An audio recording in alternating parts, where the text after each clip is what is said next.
Hey guys, welcome back to another tutorial. In this tutorial, we're going to cover must be true logical reasoning question, and you're going to see an example of a compound statement.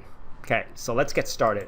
You can find this on Preptest 40, section 1, logical reasoning number 24. It starts off, biologists.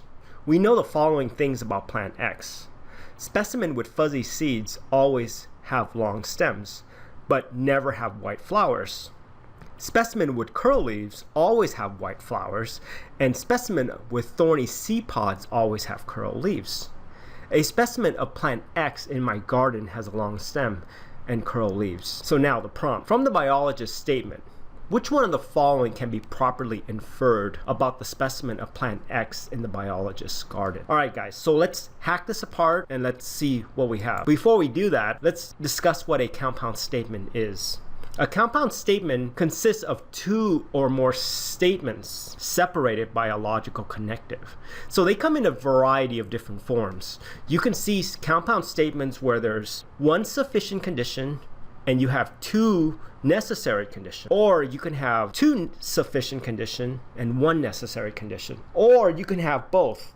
In which case, there's actually a logic game that consists of compound statements, and all the rules consist of dual compound statements. Let's get started and let's see an example of this. So premise 1 and 2 is actually a compound statement. It's joined together by the word but. So let's get started and let's take this apart. Specimen with fuzzy seeds always have long stems, but never have white flowers. All right, so basically FS stands for fuzzy seeds, arrow, long stem, but, which stems again from the sufficient condition of FS, but never white flowers. So we can also break this apart and say FS, arrow, no white flowers. Okay, so they both stem from the same sufficient condition, guys. All right, so of course, once you have that, you can draw the contrapositive, which is no long stem, arrow, no fuzzy seeds. And the same thing can be said, white flowers, arrow, no fuzzy seeds. Okay, so it both stems from the same sufficient condition of fuzzy seeds. All right, so let's take a look at the next premise. So premise 3 and 4, specimen with curl leaves always have white flowers. So we can diagram that as saying curl leaves, CL, arrow, white flowers. And then premise 4, and specimen with thorny seed pods always have curl leaves. So thorny seed pods, TS, arrow, CL. And after that, we can always draw the contrapositive. Not WF, arrow, not CL. And not CL, not TS. So now, let's see what we can have by interacting all of these things together. All right, guys, so let's see what we can do. So now, they tell you, the specimen of plant X in my garden has a long stem and curl leaves. Okay, so we can say long stem, curl leaves. Well, let's see what curl leaves trigger. Well, curl leaves trigger white flowers, and white flowers triggers the contrapositive of the second premise, which says if you have white flowers, then you have no fuzzy seeds. So it looks like we can interact premise 3 with the contrapositive of premise 2. And so we can draw this whole entire deduction down here. LS, arrow, CL, arrow, WF, arrow, no fuzzy seeds. All right. So let's get to the answer choice. So answer choice A, it has white flowers and thorny seed pods. Let's take a look.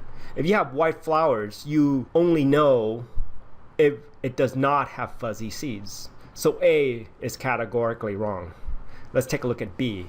It has white flowers but lack thorny seeds. So let's take a look. So again, guys, you can always go in the direction of the arrow, okay? So if you have white flowers, then it can trigger lack fuzzy seeds. So not that it lacks thorny seed pods. So let's take a look. White flowers, arrow, no fuzzy seeds. Not that it lacks thorny seed pods. So B is out. Let's take a look at C. If it has white flowers, then it lacks fuzzy seeds. So C is correct because we can draw this deduction.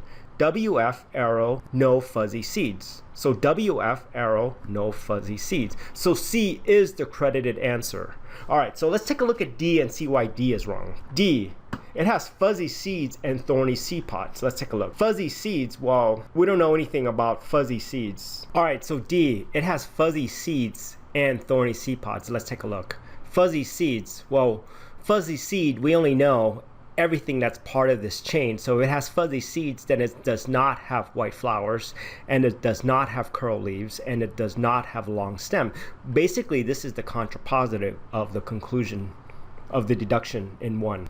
So E, it lacks both white flowers and fuzzy seeds. Let's see. So it lacks both white flowers and fuzzy seeds. Well, we don't know that, guys, because all we do know is that the plant X in our garden has long stem, so we can start here, and it has curl leaves, and we only know that it has white flowers and it lacks fuzzy seed, not that it has both fuzzy seeds and white flowers. QED, that means we basically prove this whole entire statement. QED says that which must be proved, and that's what we did. All right, guys. So don't forget to like, share, and comment, and I'll see you guys next time. Thank you.